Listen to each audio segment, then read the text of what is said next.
네, 최근 더불어민주당 내에서는 대선 경선 시기 그리고 부동산 정책과 개헌 등 다양한 사안들에 대해 의견이 분출되고 있습니다. 대선 경선 흥행을 위한 고심들 어떤 결과로 이어질지 주목되고 있는데요. 네, 오늘 1번지 현장에서는 민주당 최인호 의원을 국회로 연결해서 당내 핵심 이슈에 대한 이야기 나눠보겠습니다.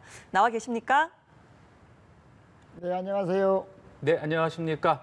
네, 의원님께서 지난주 개헌론을 공식 제안을 하시면서 지금 또 관심이 모아지고 있습니다.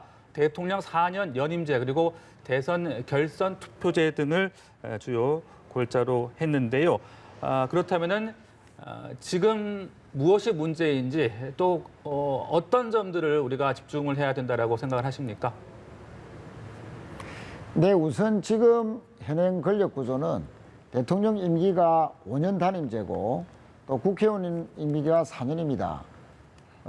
대통령 임기가 사실상 3년짜리 대통령이다. 3년이 지나면 임기 중후반에 레임덕에 시달리고 특히 대선과 총선이 이 임기가 다르다 보니까 대통령 임기 중반이나 특히 후반에 총선이 있을 경우에는 극심한 여소야대, 여당의 의석이 훨씬 더 많이 나오는 그런 결과를 많이 보아왔습니다.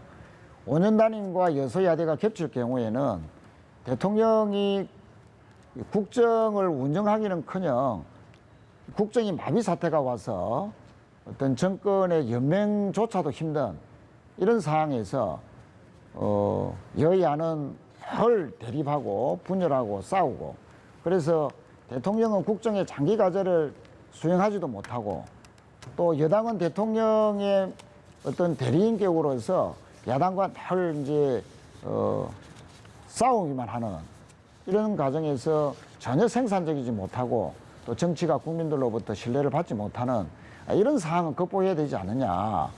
그런 차원에서 제가 미국처럼 4년 연임 대통령제를 도입하되 총선과 동시에 같은 날 선거를 치러서 그 결과에 따라서 국정 운영을 해나가면 상당히 국정도 안정되고 책임적인 정치가 가능하지 않겠는가. 그런 차원에서 제가 개헌을 주장했습니다. 네. 특히 2032년에 20년마다 총선과 대선이 함께 있는 해인데 2017년도에 탄핵으로 인해서 3월 달에 대선이 있고 4월 달에 총선이 있습니다. 국회의원 임기를 단 20일만 줄이면은 같은 날 총선과 대선을 동시에 실시할 수 있습니다. 20년 만에 돌아오는데 이 기회를 놓치지는 말아야 된다. 그래서 총선이 대선과 함께 있는데 대체로 5년 대통령 단임 임기하고 4년 총선이 겹치게 되면 이게 여소야대 결과가 절반 정도 나오지만 같은 날 실시하면은 훨씬 더 여대 야소, 여당의 의석이 많이 나오는 결과를 낳게 될 것입니다. 그렇게 되면 국정이 더 지금보다는 안정적이고 책임있고 덜 싸우게 되지 않겠는가. 그래서 국민들이 바라는 국정의 생산성이 높아질 것이다. 네. 네. 이런 판단에서 동시에 선거를 실시하자 이렇게 거듭 주장했습니다. 네, 주장하신 이 대선 결선 투표제를 이제 도입을 하면 과반 이상 득표율을 얻은 후보가 나오지 않는 한 다시 또 투표를 해야 됩니다. 그러니까 대선에서 50% 이상 득표율을 기록한 게 개헌 이래 딱 한 번 있었으니까 이제 결선에서 재투표를 할 가능성도 높은데 2번 투표를 한다는 것 좀 번거로운 방법이 아닐까 이런 우려도 나오더라고요. 어떻게 생각하시나요? 네, 우선 국민들의 관점에서 보면 2032년에 예를 들면은 대선이 3월 달에 있고 총선이 한 달 후에 있습니다. 자, 한 달 사이에 총선을 또 별도로 치르게 된다. 그 비용하고 한꺼번에 치러옴으로써 더 효율적인 또 국민들의 비용을 줄이자 하는 측면에서 보면 동시선거가 훨씬 더 유리하다 볼 수 있고요. 또 만에 하나 결선 투표가 된다 하더라도 프랑스처럼 보름 후에 실시를 하면 오히려 그 선거 후에 여러 가지 선거 준비와 관련된 비용들이 중복되는 것이 훨씬 덜 들어가기 때문에 비용 면에서도 훨씬 더 효과적이다. 그리고 아까 말씀드린 것처럼 한 달 사이에 있을 바에는 오히려 동시에 선거를 실시하면 결선 투표의 가능성도 줄어들 가능성도 있습니다. 그래서 결선 투표가 필요하다는 것이고, 또 유권자 입장에서는 내가 1차 투표 때 사표가 된 상황에서 2차 투표 때는 오히려 1차 투표 때의 결과를 보고 자신의 소신 투표, 또 여러 가지 신중하게 투표할 수 있는 기회가 있기 때문에 국민들의 입장에서는 선택권이 넓어진다 하는 그런 장점도 있고, 특히 우리나라에서는 여러 후보들이 나오기 때문에 또 연합 정치가 활성화되어서 사회의 여러 가지 목소리들, 또 다양한 요구들을 담아내기에 훨씬 더 유리한 제도다, 이렇게 생각을 합니다. 네.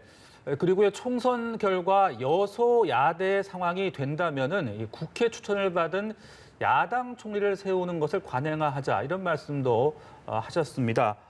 글쎄요, 여야가 이런 부분을 공감을 할지 또 반대를 할지 어떻게 생각을 하십니까? 저는 지난 20대 국회 때 헌법특위를 하면서 여야 의원님들의 많은 의견을 청취했고 또 기록도 하고 공부도 했습니다. 그 과정에서 살펴보면 여소야대의 경우에 국회가 추천하는 야당 총리를 수용함으로써 훨씬 더 협치가 잘 될 것이다 라고 주장하는 의원들이 많았습니다. 예를 들어서 2032년에 같은 날 대선을 치렀는데 총선의 결과는 여소야대의 결과가 나왔다. 그러면 총선도 국민의 선택이고 민의의 표출입니다. 그랬을 때 대통령은 국회가 추천하는 야당 총리를 인정하고 수용함으로써 대통령은 외치, 외교나 국방이나 통일이나 또 장기적인 국정 과제에 대해서 집중을 하고, 야당 총리는 국회와 협력해서 내치, 즉 행정부를 통할하는 그런 식으로 권력을 분점한다면은 여소야대에서 날 싸우고 국회가 국민들의 눈살을 찌푸리게 하는 그런 상황이 반복되는 것보다는 훨씬 더 안정적으로 국정의 운영이 잘 되어서 결국은 민생을 우선하는 정치가 되지 않겠는가, 그렇게 생각을 합니다. 네, 최 의원님께서는 이제 대선 후보들이 적극적으로 좀 개헌과 관련된 토론을 해서 좀 마무리를 지어야 된다는 말씀하시는데, 이재명 경기지사는 사실 개헌 논의는 좀 아직 이르다라는 입장이거든요. 여기에 대해서 어떤 의견을 갖고 계시나요? 네, 이재명 지사께서도 개헌 그 자체를 근본적으로 부정하는 것은 아니라고 생각하고 있습니다. 다만 민생을 우선하는 그런 이제 논의가 돼야 된다, 그렇게 말씀하신 걸로 알고 있고요. 다만 이제 앞으로 대선 후보들 간의 토론이 이제 있게 될 것이고, 특히 우리가 개헌하자는 목적이 민생을 우선하는 정치, 싸우지 않는 정치, 좀 더 생산적인 정치, 국가의 기본적인 과제를 해결하는 정치가 되도록 하자, 그런 취지에서 개헌을 하기 때문에 이재명 지사께서도 이제 때가 되면 이러한 5년 단임제와 여소야대가 겹치는 아주 무한 대립의 싸움의 정치를 바꾸는 데 대한 대안들을 내놓으실 것으로 보고 있고 또 기대하고 있습니다. 네. 그런데 의원님께서 개헌과 관련해서 네네. 제가 개헌과 관련해서 한마디만 더 드리면은 이 개헌은 현실 가능해야 됩니다. 그 개헌안이 아무리 좋은 안이라 하더라도 우선 대통령이 동의할 수 있어야 되고 국회가 동의할 수 있어야 되고, 궁극적으로는 국민 투표를 하는 국민들이 동의할 수 있는 개헌안이 돼야 되는데, 2032년이면은 지금으로부터 10년 후입니다. 지금의 대권 후보로부터 이해관계가 전혀 자유로운 시기고, 또 국회의원의 임기를 단 20일만 줄이면은 총선과 대선이 함께 같은 날 치룰 수 있는 현실 가능한 가장 가까운 미래의 일이기 때문에, 또 국민들은 5년 단임제 내각제보다는 4년 연임제를 훨씬 더 선호하고 있습니다. 자, 이렇게 봤을 때는 대통령과 국회, 국민들이 모두 동의할 수 있고 수용할 수 있는 개헌안이기 때문에 저는 현실 가능한 안이다.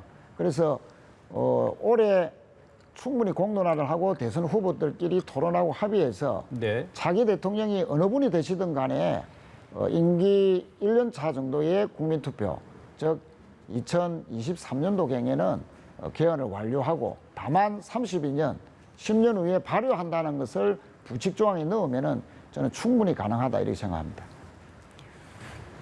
네, 민주당에서는 내일 의총에서 대선 후보 경선 일정을 연기하는 부분에 관련해서 좀 다시 한번 치열한 논의가 좀 이어질 예정입니다. 의원님께서는 이 대선 경선 연기론에 대해서는 좀 어떤 의견이신지 궁금합니다.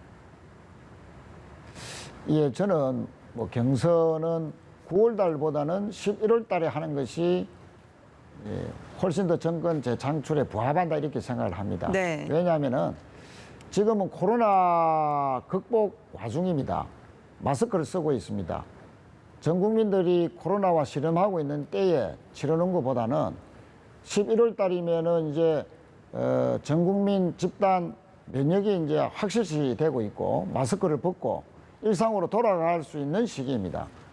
그래서 마스크를 쓴 국민들의 관심이 덜한 9월 달보다는 오히려 축제 분위기에서 국민들의 관심 속에서 치를 수 있는 11월 달이 훨씬 더 유리하다 이렇게 생각하고요. 또 8월 달에는 올림픽이 열립니다. 아무래도 정치권의 전당대회보다는 올림픽에 또 시선이 또 분산될 수 있는 상황도 되고 또 야당은 가급적이면 또 경선 시기를 늦추려고 하거든요. 대체로 우리가 직선제 이후에 여야당은 거의 비슷한 시기에 후보를 선출해서 언론의 주목을 받고 국민들의 참여를 그렇게 함께 하는 그런 관행이 있어 왔는데 우리가 너무 먼저 하고 오히려 야당은 여러 가지 이벤트를 가졌는데도 불구하고 늦게 하면 저희 당이 오히려 야당에 비해서 손해를 볼 것이다. 그런 판단입니다.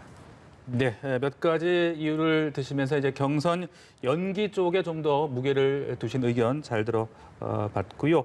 자, 그리고 이 부분도 여쭤보겠습니다. 윤석열 전 검찰총장에 대한 의혹이 담긴 것으로 알려진 이른바 X파일이 지금 논란이 되고 있는데요.